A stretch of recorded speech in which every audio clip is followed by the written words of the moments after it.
The moment I opened my eyes, I knew something was different. The air felt lighter, the world sharper, and the weight of my past mistakes no longer pressed down on my chest. I had been reborn, given a second chance to rewrite my story. This time, I wouldn't let Ethan or Emily dictate my life. This time, I would choose myself. Chapter 1. A Second Chance. It was 3 months before the college entrance exams, and I found myself staring at my mock exam scores. In my previous life, these scores had been my pride, but they had also been my downfall. I had sacrificed everything for Ethan, my dreams, my future, even my self-respect. And for what? To be accused of stealing Emily's watch, to be locked in a room the night before the exams, and to perform so poorly that I ended up at a mediocre university. My life had spiraled from there, ending in a car accident orchestrated by Emily's jealousy. But now, I was back. And this time, I would make different choices. The first thing I did was change my college preference. Instead of following Ethan to University B, I applied to University A. My teacher was shocked. "Didn't you always say you wanted to go to the same university as Ethan?" she asked. "Does he know about this?" Hearing Ethan's name sent a flicker of pain through my chest. In my past life, I had loved him, truly, deeply, and foolishly.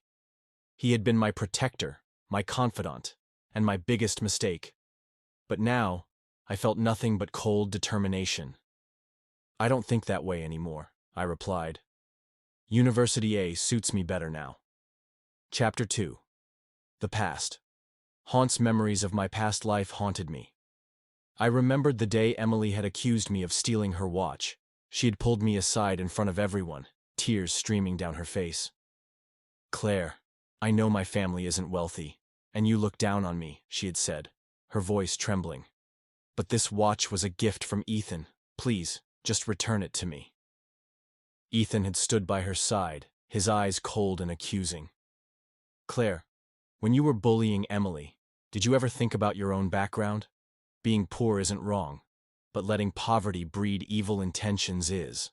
Hand over the watch now, and we'll forget this ever happened." The crowd had turned against me, their whispers sharp and cutting. I had been innocent, but no one had believed me.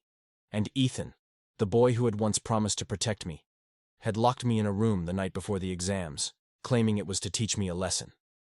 I had spent the night in despair, my nerves shattered, and my future ruined. But now, I had a second chance. And I wouldn't waste it. Chapter 3. Breaking Free. Back at Ethan's house, I began packing my things. The villa was a wedding gift from Ethan's parents, and Olivia, his mother, had always treated me well. But I couldn't stay here anymore. Not when Ethan and Emily were growing closer every day. As I packed, I drafted a new study plan. My gaze fell on the photograph of my dream university hanging on the wall. Hope filled my heart.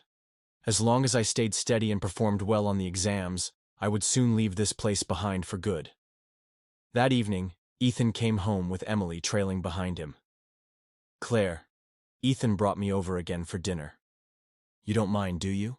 Emily chirped sweetly. She was petite, with fair skin and an innocent smile that hid her true nature. I ignored her and sat down to eat. But when Emily took a bite of the porridge, she immediately spit it out. "I'm allergic to peanuts," she exclaimed, tears welling in her eyes. Ethan poured her a bowl of soup, not realizing it also had a peanut base. Emily left the house crying, muttering to Ethan as she went, "Claire probably doesn't like me. I won't come back anymore." Ethan returned, frowning.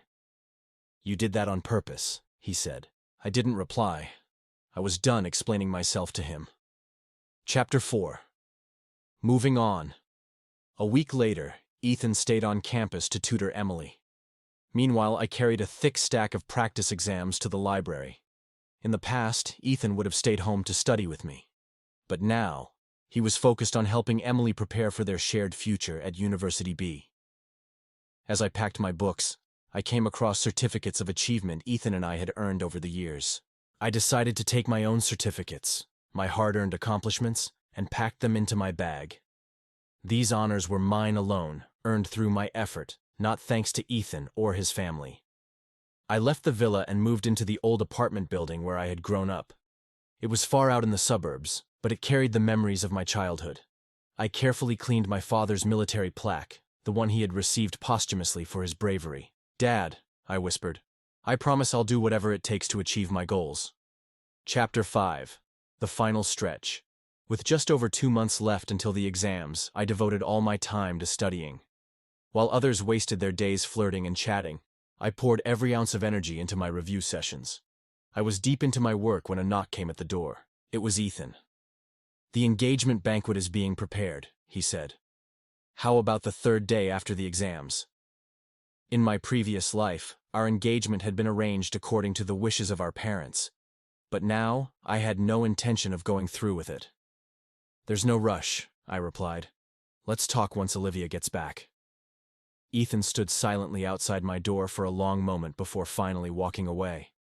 I let out a breath I hadn't realized I was holding. The engagement was just a formality, and I was determined to walk my own path. Chapter 6. The Exams. On the eve of the exams, Emily locked me in my old apartment building. She had manipulated Ethan into giving her my address, all to disrupt my focus. But I didn't make a scene. Instead, I quietly filmed her from the window, ensuring I had proof. The next morning, I arrived at the exam hall early. Emily was smiling brightly, confident that I wouldn't show up.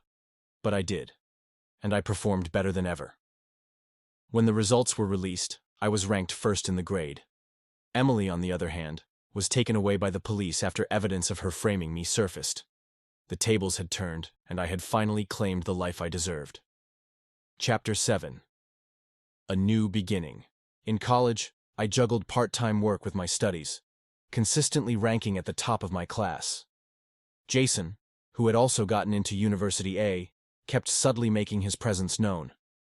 He'd sit beside me in class, join me for meals, or wait outside my classroom after exams. One evening, he invited me to watch fireworks near the river. As the colorful bursts lit up the night sky, Jason turned to me. "Claire, does this mean what I think it means?" he asked. I smiled. "Yes, Jason, the job is yours." His face lit up with joy. "Claire, Claire, Claire," he repeated, his voice full of happiness. "My girlfriend,